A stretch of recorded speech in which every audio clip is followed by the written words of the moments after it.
بسم اللہ الرحمن الرحیم۔ السلام علیکم۔ لندن کی ایک سرد ٹھٹھرتی ہوئی صبح کا آغاز تھا۔ ابھی لندن کے رہائشی اپنے لحافوں اور کمبلوں میں سے باہر نہیں نکلے تھے اور میں مسز فانی کے گھر کے سامنے ایک بینچ پر بیٹھا ان کے آنے کا انتظار کر رہا تھا۔ وہ اپنے ٹائم کی پابند تھی۔ ٹھیک 5 بجے وہ اپنے بنگلے سے نکلی اور ہارلے اسٹریٹ کی طرف روانہ ہو گئی۔ چلتے ہوئے ایک کچپٹی سی نظر میرے پر بھی ڈالی تھی۔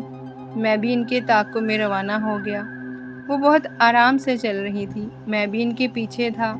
ہارلے اسٹریٹ کے ختم ہوتے ہی ان کی رفتار بڑھ گئی، مجھے بھی رفتار بڑھانی پڑی۔ پھر دیکھتے دیکھتے وہ تقریباً بھاگنے لگی اور پھر جیسے ان کو پڑ لگ گئے اور وہ دیکھتے دیکھتے نظروں سے اوجھل ہو گئی۔ میں نے بھی بھاگتے ہوئے ان کے برابر آنا چاہا مگر ناکام رہا۔ پھر میں نے ایک جگہ رک کر اپنی چڑھی ہوئی سانسوں کو درست کیا اور پھر واپس ان کے بنگلے کی طرف آ گیا اور اپنی جگہ پر آ کر بیٹھ گیا۔ مجھے علم تھا کہ کچھ ٹائم کے بعد وہ واپس آئے گی اور پھر تقریباً 2 گھنٹے کے بعد وہ واپس آتے ہوئے دکھائی دی۔ سردی کے اس موسم میں بھی ان کے چہرے پر پسینہ بہہ رہا تھا۔ انہوں نے گھر میں داخل ہونے سے پہلے میری طرف دیکھا تو ان کے چہرے اور آنکھوں سے شدید غصے کا اظہار ہو رہا تھا۔ میں نے ان سے نظریں چرا لی۔ وہ بغیر کچھ کہے گھر میں داخل ہو گئی۔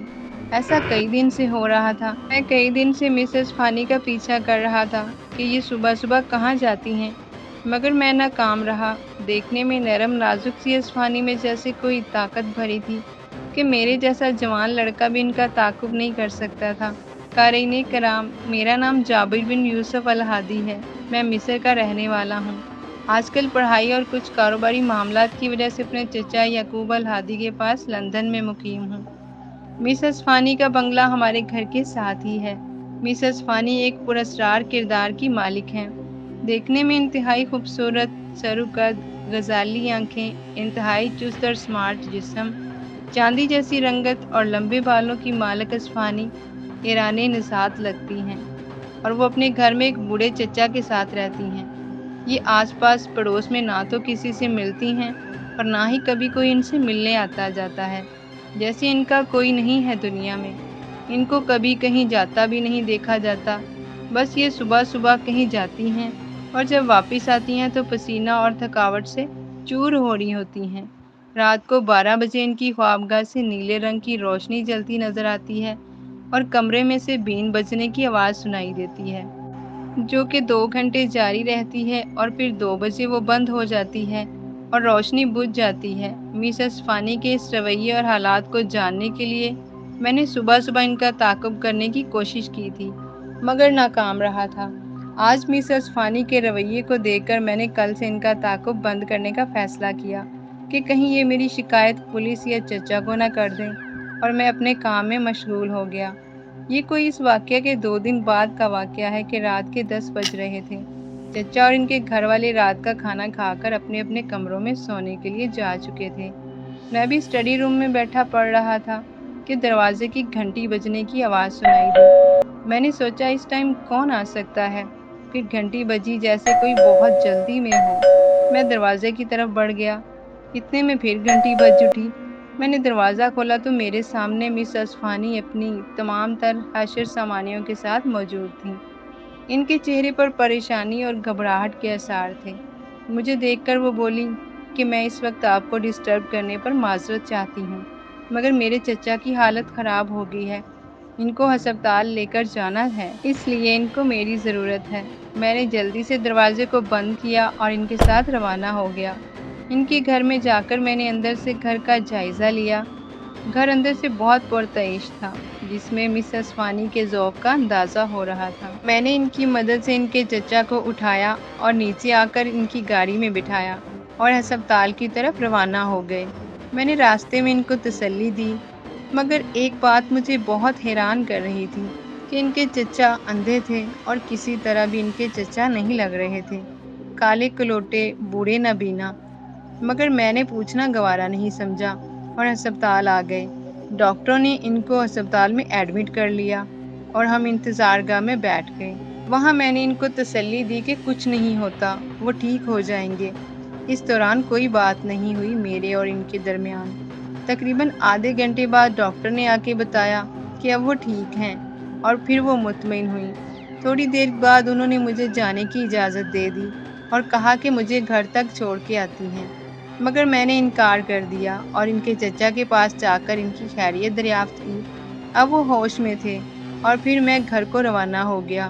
2 دن بعد مسز فانی میرے چچا کے گھر میں آئیں اور آ کر میرا بہت شکریہ ادا کیا۔ اپنے سابقہ رویے پر معافی مانگی تو میں نے بھی ان کا تعاقب کرنے پر ان سے معذرت کر لی۔ مسز فانی مجھے اور چچا جان کو گھر میں کھانے کی دعوت دے کر چلی گئی، جسے چچا نے مصروف ہونے پر معذرت کر لی، مگر میں نے یہ حامی بھر لی کیونکہ میں تو خود ان کے پاس جانا چاہتا تھا۔ شام کو میں تیار ہو کر کھانے پر اس کے گھر پہنچ گیا۔ مسز فانی نے میرا مسکرا کر استقبال کیا اور ہم کھانے کی میز پر پہنچ گئے۔ وہاں ہم دونوں کے سوا کوئی نہیں تھا۔ ان کے چچا اپنے کمرے میں ہی تھے۔ اصفانی نے بتایا کہ وہ کھانا وہیں کھاتے ہیں۔ گھر میں کوئی ملازم نظر نہیں آیا۔ کھانا لگا ہوا تھا۔ ہم نے شروع کر دیا۔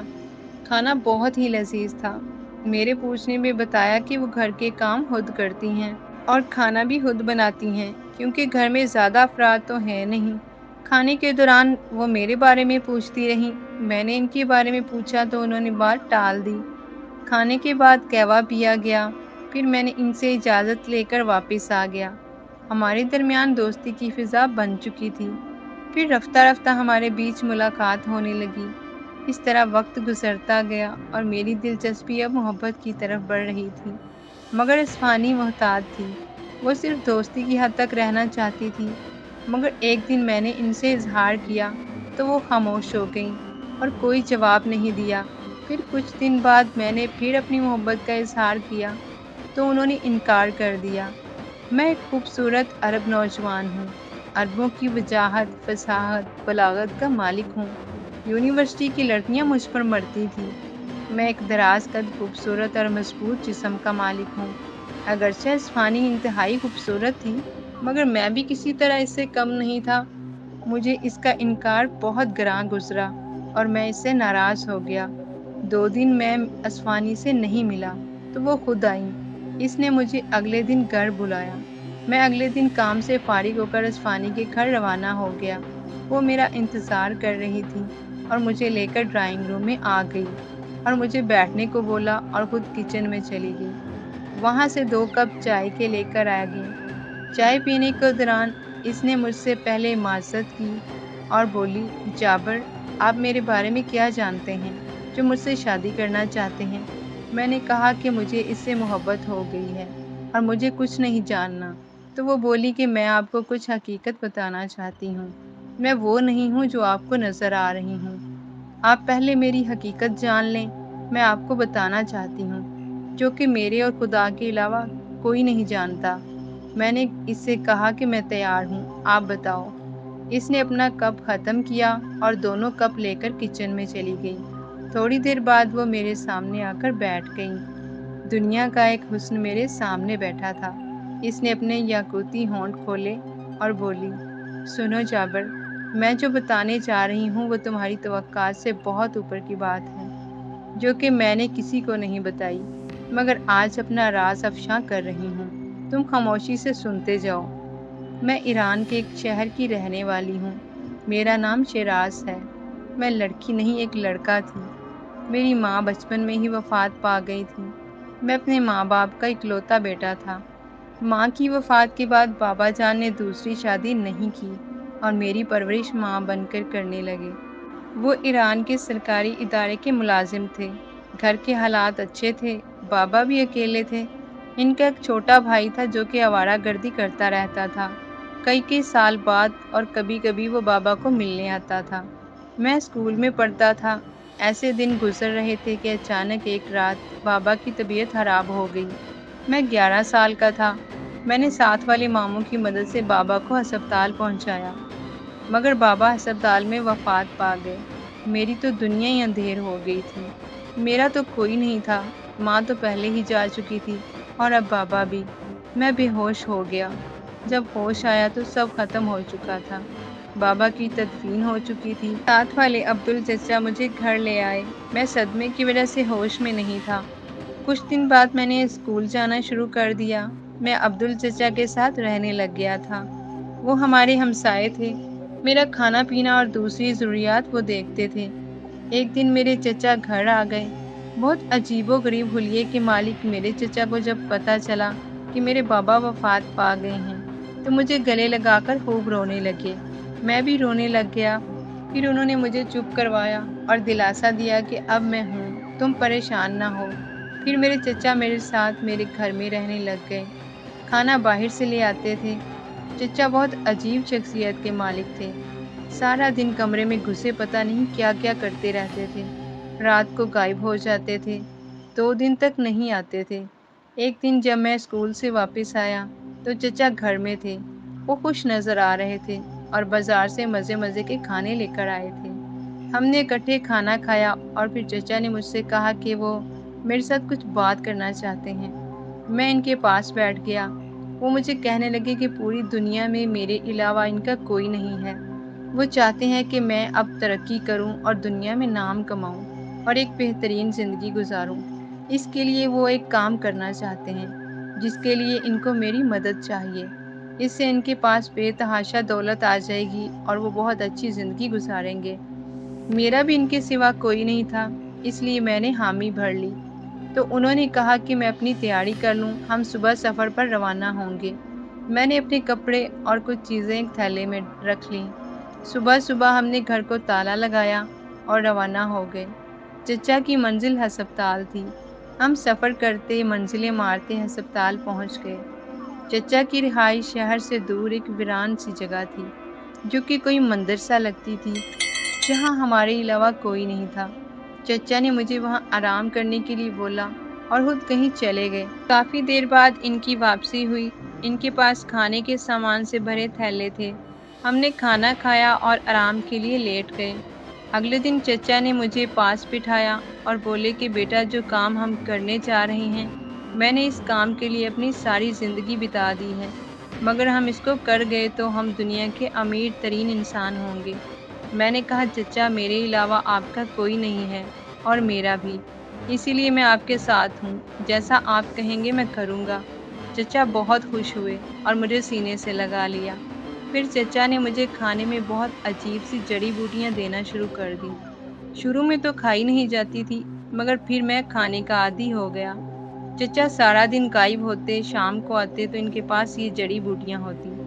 چچا میرا اب خیال رکھنے لگ گئے تھے۔ جڑی بوٹیاں کھانے کے بعد میرے جسم میں عجیب سی تبدیلی آنے لگ گئی تھی۔ جسم میں عجیب سی طاقت محسوس ہوتی۔ میری خوبصورتی بڑھنے لگ گئی تھی۔ اس کے بعد چچا نے مجھے ایک رقصی کی تربیت دینا شروع کر دی، جو کہ بہت مشکل کام تھا، مگر میں نے سیکھنا شروع کر دیا۔ میرا جسم لچکیلا ہونے لگ گیا تھا۔ بہت مشکل اور عجیب قسم کا رقص تھا جو میں نے سیکھنا شروع کر دیا۔ اس دوران میرے جسم میں عجیب سی تبدیلیاں آ رہی تھیں۔ میرا لڑکوں والا جسم لڑکی جیسا بن رہا تھا اور نسوانی خطوط بڑھنے لگ گئے تھے۔ چچا نے مجھے بتایا کہ میں اپنی جنس تبدیل کر لوں گا اور پھر کام ختم ہونے کے بعد پھر لڑکا بن جاؤں گا۔ اب میں نے رقص میں مہارت حاصل کر لی تھی۔ چچا بہت خوش تھے۔ اب انہوں نے مجھے کچھ اور جڑی بوٹیاں دینا شروع کر دی۔ وقت گزر رہا تھا۔ میں نے رقص میں انتہائی مہارت حاصل کر لی تھی۔ روزانہ میں کئی گھنٹے رقص کر سکتی تھی، مگر رقص کے بعد بہت نڈھال ہو جاتی تھی۔ سارے خد و خال، میرا جسم، میرے بال ایک انتہائی خوبصورت لڑکی کی شکل میں ڈھل چکے تھے۔ رقص کی تربیت اور مشق نے میرے جسم کو انتہائی خوبصورت، سڈول اور لچک والا بنا دیا تھا۔ میرے جسم سے انتہائی مسحور کن خوشبو آنا شروع ہو گئی تھی۔ پھر ایک دن چچا کسی سے بین لے کر آ گئے۔ اب مجھے بین کی آواز کے ساتھ رقص کرنا تھا اور اس رقص کے دوران میں نے اپنے کپڑے اتار دینے تھے۔ مجھے بہت شرم آئی، مگر چچا نے کہا کہ وہ اپنی آنکھوں پر پٹی باندھ کر بین بجائیں گے اور اس کو رقص کروائیں گے۔ اب میں نے بین کی آواز کے ساتھ رقص کا آغاز کر دیا، جو کہ کافی مشکل کام تھا، مگر میں نے اس پر مہارت حاصل کر لی۔ چچا نے مجھے ایک دن عجیب سی دوائی دی جس میں بہت مہک سی آ رہی تھی۔ اس کے بعد میں جیسے بے ہوش ہو گئی۔ جب آنکھ کھلی تو مجھ میں ایک عجیب سی خوشبو اٹھ رہی تھی اور میری رنگت چاندی جیسی ہو گئی تھی اور میں اپنے آپ کو دیکھ کر حیران تھی۔ چچا بھی مجھے دیکھ کر خوش ہو رہے تھے کہ اب میری تربیت کا انداز بدل گیا تھا۔ پھر چچا جان مجھے لے کر ایک پہاڑی غار کی طرف روانہ ہو گئے۔ غار میں عجیب سی نیلے رنگ کی روشنی پھیلی ہوئی تھی اور وہاں ایک انسانی قد کے برابر موم بتی پڑی ہوئی تھی۔ اب چچا جان نے مجھے کہا کہ بیٹی، اب تمہاری تربیت آخری مراحل پر آ چکی ہے، اب تم کو کمال مہارت سے یہ کرنا ہے۔ اس کے بعد چچا نے مجھے کہا کہ اب تم رقص آنکھوں پر پٹی باندھ کر کرو گی، اور رقص کے دوران جب وہ بین کی آواز میں سے ایک مخصوص آواز نکالیں گے تو آپ ایک تلوار سے موم بتی کے شعلے پر وار کرو گی اور موم بتی کا دھاگا جو کہ جل رہا ہوگا کاٹ ڈالو گی۔ یہ بہت مشکل اور ناممکن کام تھا، آنکھوں پر پٹی باندھ کر جلتی موم بتی کے شعلے پر وار کرنا تلوار کے ساتھ، مگر میں نے ہمت کے ساتھ شروع کر دیا۔ پہلے میں بین کی آواز پر محواتی رقص کرتی، اور جب رقص اور بین کی موسیقی اپنے جوبن پر ہوتی تو میں رقص کرتے کرتے جسم میں چھپی ہوئی تلوار کو ہاتھ میں پکڑ کر ایک دم وار کرتی اور موم بتی کا شعلہ کٹ کر گر جاتا۔ شروع میں تو یہ نہیں ہو رہا تھا، کبھی وار جدا ہو جاتا، کبھی آواز کو نہیں پکڑ پاتی، کبھی وار ٹھیک نہیں جاتا تھا، مگر مسلسل تربیت اور مشق کرنے کے بعد میں اس میں کامیاب ہو گئی۔ رقص کرتے کرتے جب چچا بین پر ایک مخصوص اشارہ کرتے، میں بھی بجلی کی تیزی کے ساتھ تلوار کا وار کرتی اور موم بتی کا شعلہ کٹ کر گر جاتا۔ چچا میری کامیابی سے بہت خوش تھے۔ مشق کرتے کرتے کئی ماہ گزر گئے تھے۔ چچا کو جیسے کسی خاص وقت کا انتظار تھا۔ ایک دن جب ہم مشق ختم کرنے کے بعد کھانا کھانے بیٹھے تو چچا نے کہا کہ بیٹی، وہ وقت آ گیا ہے جس کا مجھے انتظار تھا، کل ہم اپنی منزل کی طرف روانہ ہو رہے ہیں۔ صبح ہم اپنی جگہ کو خیر آباد کیا اور اپنے سفر کی طرف روانہ ہو گئے۔ ہماری منزل کوہ ہمالیہ تھی، جہاں کا سفر بہت لمبا اور دشوار گزار تھا۔ سفر کے لیے چچا نے 2 خچروں کا بندوبست کیا تھا۔ ہم سفر کرتے، منزلیں طے کرتے ہوئے کوہ ہمالیہ اور ناگا پربت کے پہاڑی سلسلوں تک پہنچ گئے۔ اب ہمارا دراصل سفر شروع ہو رہا تھا۔ راستے میں بھی میں نے اپنے رقص کی تربیت جاری رکھی۔ سفر کرتے کرتے ہم خطرناک جنگلوں، ندی نالوں سے گزر رہے تھے۔ ایک دن راستے میں آرام کے دوران ایک جنگلی چیتے نے ہمارے خچروں پر حملہ کر دیا، جس سے خچر بری طرح زخمی ہو گیا اور ہم نے مشکل سے اپنی جان بچائی، مگر خچر نہیں بچا سکے۔ اب ایک خچر تھا جس پر سامان اور میں بیٹھ گئی اور چچا نے پیدل سفر شروع کر دیا۔ چچا کافی عمر کے تھے، مگر ان میں جوان جیسی طاقت اور پھرتی تھی۔ مجھ پر بھی سفر کی دشواریوں اور مشکلات کا کوئی خاص اثر نہیں ہو رہا تھا۔ اس کی وجہ شاید میری تربیت اور وہ جڑی بوٹیاں تھیں جو مجھے دی گئی تھی۔ سفر کرتے کرتے ہم ایک ایسے دشوار پہاڑی راستے پر آ گئے تھے جہاں سے خچر بھی نہیں جا سکتا تھا، اس لیے ہم نے خچر کو وہیں چھوڑا اور خود پیدل روانہ ہو گئے۔ چچا مجھے وہ مخصوص جڑی بوٹی دیتے رہتے تھے جن سے بھوک بھی نہیں لگتی تھی، اور پتہ نہیں چچا کے پاس ان جڑی بوٹیوں کا کیا علم تھا۔ پہاڑی دشواری راستے پر سفر کرتے کرتے کئی دن گزر گئے۔ دشواری کی وجہ سے سفر بہت کم اور مشکل سے کٹ رہا تھا۔ سفر کرتے کرتے ہم ایک ایسے علاقے کی طرف جا رہے تھے جہاں کبھی کوئی انسان نہیں گیا تھا۔ بہت مشکل اور دشوار راستہ تھا۔ قدم قدم پہ کھائیاں اور بڑے بڑے پتھر موجود تھے۔ ایک غلط قدم آپ کو ہزاروں فٹ گہرائی میں گرا سکتا تھا۔ راستے میں کئی بار جانوروں نے حملہ کیا، مگر چچا جان نے ان کو بھگا دیا۔ اب پہاڑی سبزہ ختم ہو رہا تھا اور عجیب سے کالے رنگ کے پہاڑ شروع ہو رہے تھے۔ چلتے چلتے ہم ایک ایسے علاقے میں آ گئے جہاں سب کچھ جلا جلا سا لگ رہا تھا۔ درخت، پودے اور پتھر سب کالے اور جلے ہوئے تھے۔ یہ علاقہ دیکھ کر چچا کی آنکھوں میں چمک آ گئی۔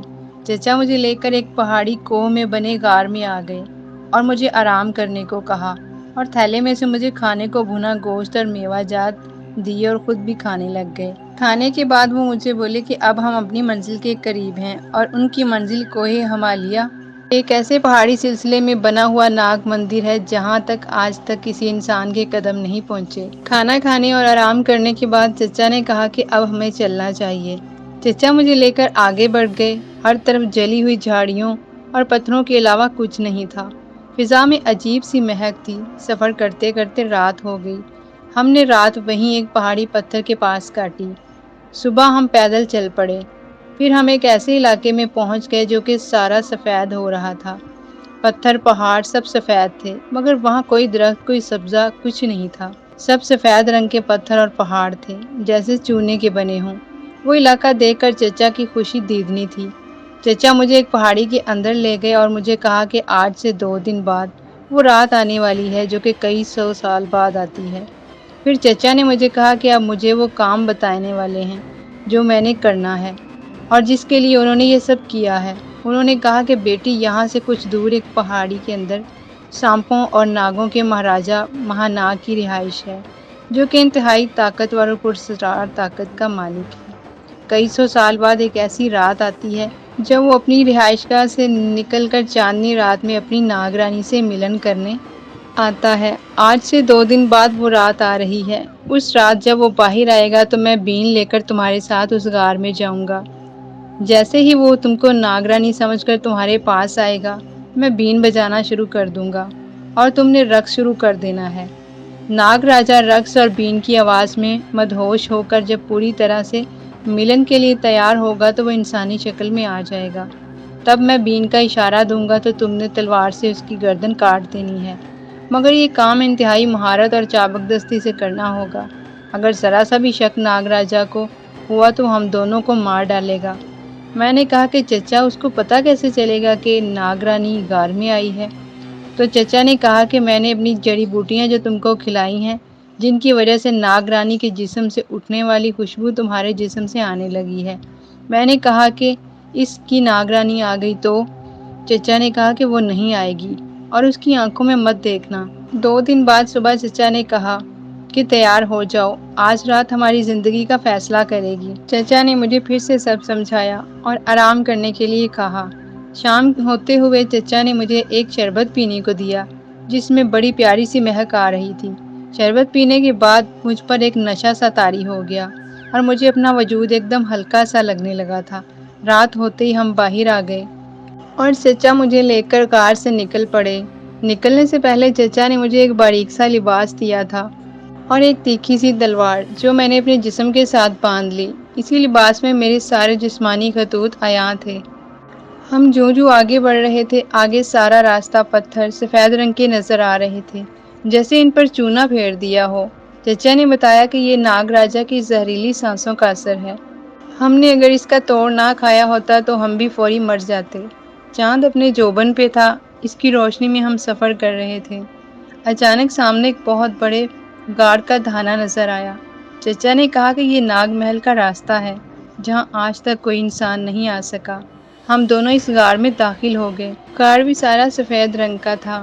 ہم آگے بڑھ رہے تھے۔ چلتے ہوئے ہم ایک بہت خوبصورت پتھروں سے بنی ہوئی جگہ پر پہنچ گئے۔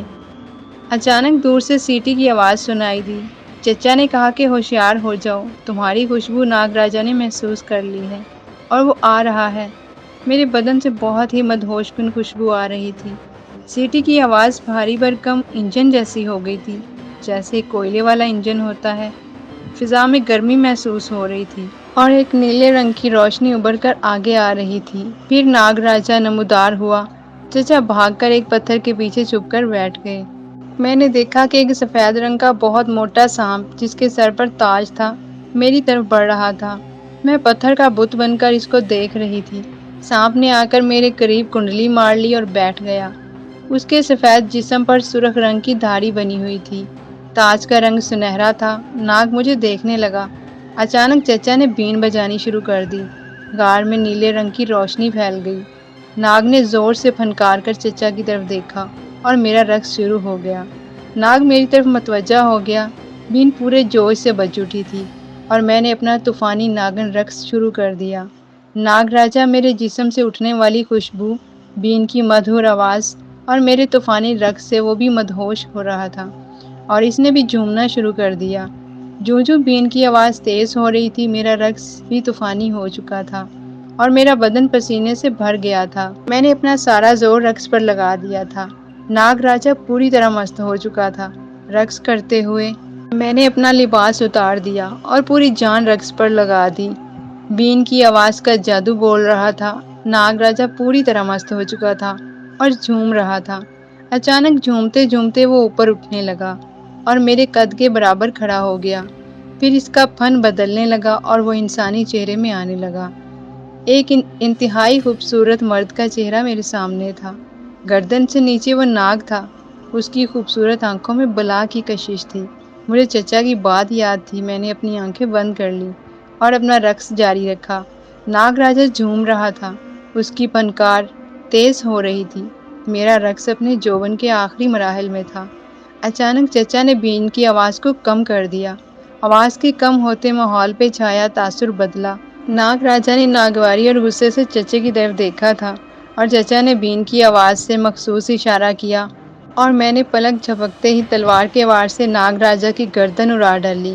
گردن کٹ کر دور جا گری۔ ناگ راجا کے منہ سے آخری پھنکار نکلی اور اس کا دھڑ گلائی میں ہوتا ہوا نیچے گر گیا۔ ناگ راجا کا سر گرتے ہی پھن کی شکل میں آ گیا تھا۔ چچا نے مسرت سے آواز بلند کی اور سر کی طرف دوڑ پڑے۔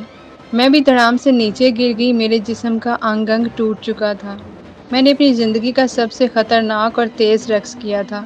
چچا نے مجھے ایک شربت پلایا اور ناگ کے سر کو تھیلے میں ڈال کر مجھے اٹھا کر باہر لے آیا۔ ہم اسی غار میں واپس آ گئے۔ چچا نے وہاں آ کر تھیلے میں سے ناگ کا سر نکالا اور پاس پڑے پتھر پر رکھ کر ایک پتھر سے اس کو کچل دیا اور چٹنی بنا کر کھا گیا اور غار سے نکل گیا۔ میں تھکاوٹ سے سو گئی۔ صبح اٹھی تو سورج کی روشنی پھیل گئی تھی۔ اچانک غار میں سے ایک بہت خوبصورت ترین اور نوجوان لڑکا داخل ہوا۔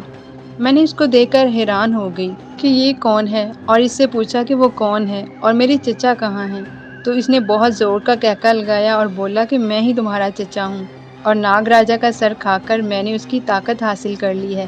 اب میں بھی ہزاروں سال جی سکتا ہوں اور بہت ہی طاقتوں کا مالک بن چکا ہوں۔ جس کام کے لیے میں نے ساری زندگی گزاری، اب میں اس مکار ناگن سے اپنا انتقام لے سکوں گا۔ میں نے کہا کہ چچا جان، اب مجھے دوبارہ لڑکا بنا دو جس کا آپ نے وعدہ کیا تھا۔ اور چچا نے انکار کر دیا کہ میں ابھی اپنا ایک ادھورا کام مکمل کرنا ہے جس کی وجہ سے اس کے پاس اتنا وقت نہیں ہے۔ میں نے منت سماجت کی اور رونا شروع کر دیا، مگر چچا نے تو آنکھیں پھیر لی تھی۔ آخر میری منت کرنے پر اس نے کہا کہ وہ مجھے ساتھ تو نہیں لے جا سکتا، مگر اس پودے کا پتہ بتا سکتا ہے جس کے پتے کھانے سے میں دوبارہ لڑکا بن جاؤں گا، مگر وہ سال میں ایک دن ہی کھلتا ہے اور اس کے پاس ابھی اتنا ٹائم نہیں کہ وہ اس کا انتظار کرے اور ناگا پربت کی ایک چوٹی پر کھلتا ہے۔ پھر چچا نے مجھے ایک بہت بڑا سا تھیلا دیا جس میں ہیرے اور جوہرات بھرے ہوئے تھے اور مجھے روتا چھوڑ کر پرواز کر گیا۔ میں اس کو حیرت سے دیکھتی رہ گئی۔ صدمے اور خوف سے میرا برا حال تھا۔ میں اکیلی رہ گئی تھی۔ میں نے دیکھا کہ جس پتھر پر چچا نے ناگ راجا کا پھن کچلا تھا، اس پر تھوڑی سی باقیات موجود تھی۔ میں نے بھاگ کر اس باقیات اور پتھر کو چاٹ لیا اور ناگ کے پھن کی باقیات کو نگل لیا۔ تھوڑی دیر بعد میرے جسم میں سنسناہٹ سی دوڑنے لگی اور میری آنکھیں بند ہونے لگی۔ میں سو گئی۔ جب میری آنکھ کھلی تو دیکھا کہ آدھا دن ڈھل چکا تھا، مگر میرے اندر ایک عجیب سی طاقت پیدا ہو گئی تھی۔ میری آنکھیں دور تک دیکھنے کے قابل ہو گئی تھی، اس سے میرے جسم میں طاقت بھر گئی تھی۔ میں نے جوہرات کا تھیلا اٹھایا اور واپس جانے کے لیے نکل پڑی۔ میں منزلوں کو عبور کرتی واپس شہر آ گئی اور مجھے سفر بھی محسوس نہیں ہوا تھا اور مجھے بھوک اور پیاس کا احساس بھی نہیں ہوا تھا اور نہ ہی تھکاوٹ ہوئی۔ راستے میں کئی بار جنگلی چیتے اور ریچھ نے حملہ کیا، مگر میں نے بآسانی ان کو ختم کر دیا۔ نیپال آ کر میں نے تھوڑے سے ہیرے فروخت کیے اور وہاں گھر لے کر میں جو پودا چچا نے بتایا تھا اس کی تلاش شروع کر دی۔ اس کی جو نشانی چچا نے بتائی تھی، اس طرح کا کوئی پودا مجھے نیپال اور ناگا پربت کے سلسلے میں نہیں ملا۔ میں نے چپا چپا چھان مارا، مگر وہ پودا نہیں مل سکا۔ اس سال کوہ ہمالیہ اور ناگا پربت کی خاک چھاننے کے بعد میں مایوس ہو گئی کہ چچا نے مجھ سے جھوٹ بولا تھا۔ مجھے اکیلی عورت سمجھ کر بہت لوگ گنڈے بدماش میری طرف بڑھتے تھے، مگر میں نے ان کو ایسا مزہ سکھایا کہ کبھی کسی کی جرت نہیں ہوئی میرے پاس آنے کی۔ پھر میں نے بہت سے ڈاکٹروں، حکیموں اور سنیاسی جوگی پنڈتوں کو اپنے بارے میں بتایا اور ان سے مدد مانگی، مگر کسی کی سمجھ میں میرا مسئلہ نہیں آیا۔ میں نے خود بھی بہت ڈھونڈا، مگر مجھے کچھ حاصل نہیں ہوا۔ مجھے رقص کرنے کی عادت سی پڑ گئی تھی کہ میرے جسم میں درد ہونے لگتا تھا۔ اس کا حل میں نے یہ نکالا، میں نے دوڑ لگانی، ورزش کرنی، بڑے بڑے وزنی چٹانی پتھر اٹھانے شروع کر دیے، مگر اتنا کوئی فرق نہیں پڑا۔ دوڑ میں مجھ سے گھوڑا بھی نہیں جیت سکتا تھا۔ وزنی سے وزنی پتھر میں آرام سے اٹھا لیتی ہوں۔ پھر میں نے دوسرے ملکوں میں پھرنا شروع کر دیا۔ دولت میرے پاس بہت تھی۔ دوسرے ملکوں میں بھی میں نے اپنا علاج کروانے کی کوشش کی، مگر ناکام رہی۔ آخر میں لندن آ گئی اور یہاں اپنی رہائش رکھ لی۔ مجھے رقص کرنے کی عادت پڑ چکی تھی۔ اس کے بغیر میں رہ نہیں سکتی تھی، اسی لیے میں نے ایک بوڑھا سپیرا اپنے گھر رکھ لیا۔ جو کہ نابینا ہے اور یہ رات کو بین بجاتا ہے اور میں 2 گھنٹے رقص کرتی ہوں تو سکون سے رات کو سو جاتی ہوں۔ یہ بوڑھا وہی انکل سپیرا ہے اور اب میں وہ پودے کی تلاش میں ہوں جس کو کھا کر میں واپس مرد بن جاؤں گا۔ یہ میری کہانی ہے، اب آپ بتاؤ کہ میں کیا کروں؟ اس کی کہانی سن کر آنکھوں میں آنسو آ گئے تھے اور یہ سن کر میں آگے بڑھا اور اس کا ہاتھ پکڑ کر بولا کہ مجھے یہ اسفانی پسند ہے اور میں کبھی نہیں چاہوں گا کہ وہ مرد بنے۔ میں اسفانی کے ساتھ زندگی گزارنا چاہتا ہوں۔ یہ سن کر وہ شرما گئی اور مجھ سے شادی کے لیے تیار ہو گئی۔ میں نے گھر آ کر اپنے چچا جان سے بات کی تو وہ بھی خوش ہو گئے۔ میں نے اپنے گھر تار بھیج دیا تھا شادی کا۔ 2 دن بعد نکاح ہو گیا اور اسفانی میری زندگی میں بہار بن کر آ گئی۔ لندن میں میرا کام بھی مکمل ہونے کو تھا۔ میں اسفانی کے گھر میں شفٹ ہو گیا تھا کیونکہ اس کو رقص کرنا ہوتا تھا جو کہ چچا کے گھر میں ناممکن تھا۔ چند ماہ بعد پڑھائی سے فارغ ہو گیا اور واپس مصر جانے کی تیاری کرنے لگا۔ اسفانی نے اپنی سب جائیداد فروخت کر دی اور میرے ساتھ مصر آ گئی۔ بوڑھا سپیرا بھی ہمارے ساتھ تھا۔ اسفانی کچھ دن رقص کے بغیر گزارے مگر رقص کے بغیر وہ رہ نہیں سکتی تھی۔ میں نے اپنے گھر والوں سے اجازت سے علیحدہ گھر لے لیا۔ دولت کی کمی نہیں تھی۔ پھر میں نے ایک کمرے میں نیلے رنگ کی روشنی کا بندوبست کیا اور کھڑکیوں پر کالے پردے ڈلوائے جہاں رات کو بین کی آواز پر اسفانی رقص کرتی تھی۔ میں بھی اکثر رقص دیکھنے بیٹھ جاتا تھا۔ وقت گزر رہا تھا۔ میں اپنا ذاتی بزنس شروع کر دیا تھا۔ ایک دن بوڑھا سپیرا بھی وفات پا گیا۔ میں نے گرامو فون پر بین کی آواز کی ریکارڈنگ بجانا شروع کر دی۔ ایک دن میں اور اسفانی پودوں کی نرسری میں گئے تھے۔ ہم نے صحن میں پودے لگانے تھے۔ اچانک اس کی نظر ایک گملے میں لگے پودے پر پڑی اور وہ عجیب سی شکل کا پودا تھا۔ اسفانی کہنے لگی کہ جابر یہ وہی پودا لگتا ہے جو چچا نے مجھے بتایا تھا۔ اب میں واپس مرد بن جاؤں گا۔ یہ سن کر میں پہلے حیرت میں آیا مگر پھر میں صدمے سے سن ہو گیا۔ میں اسفانی سے بہت محبت کرتا تھا اور وہ بھی بہت کرتی تھی۔ میری آنکھوں میں آنسو آ گئے۔ اسفانی نے بھاگ کر وہ پودا اٹھا لیا اور ہم گاڑی میں واپس آ گئے۔ وہ بہت خوش تھی اور میں رو رہا تھا کہ اب میں اپنی اسفانی کو کھو دوں گا۔ اسفانی میری شکل دیکھ رہی تھی۔ پھر اس نے اپنی آنکھیں بند کر کے گاڑی کی سیٹ سے سر لگا کر بیٹھ گئی۔ میری آنکھوں میں آنسو چھلک رہے تھے۔ اسفانی نے میری طرف دیکھا اور مجھے گاڑی روکنے کو بولا۔ ہم اس وقت لندن برج کے اوپر سے گزر رہے تھے اور دریا کا پانی سورج کی روشنی میں چمک رہا تھا۔ میں نے گاڑی سائڈ پر روک دی۔ اسفانی اتری اور اس نے بیک سیٹ پر پڑا گملہ اٹھایا اور جا کر دریا میں پھینک دیا اور واپس آ کر گاڑی میں بیٹھ گئی اور مجھے مسکرا کر دیکھنے لگی۔ میں بھی مسکرا اٹھا اور اس کو سینے سے لگا لیا۔ اسفانی نے اسی روپ میں میرے ساتھ زندگی گزارنے کا فیصلہ کر لیا تھا۔ ہم اپنے گھر کو روانہ ہو گئے۔ 2 سال بعد اللہ تعالیٰ نے ہمیں 2 بچوں سے نوازا۔ دونوں جڑواں تھے، بے تحاشا خوبصورت تھے مگر ایک عجیب بات تھی، دونوں کے جسموں سے اسفانی کے جسم سے اٹھنے والی خوشبو آتی تھی۔ دونوں کی پیشانی پہ ہلکے سنہرے رنگ کے تاج کا نشان تھا۔ آپ کو میری کہانی کیسی لگی پلیز کومنٹس میں بتائیے گا۔ انشاءاللہ جلد دوسری کہانی کے ساتھ حاضر ہوں گی۔ اپنا خیال رکھیے گا۔ خدا حافظ۔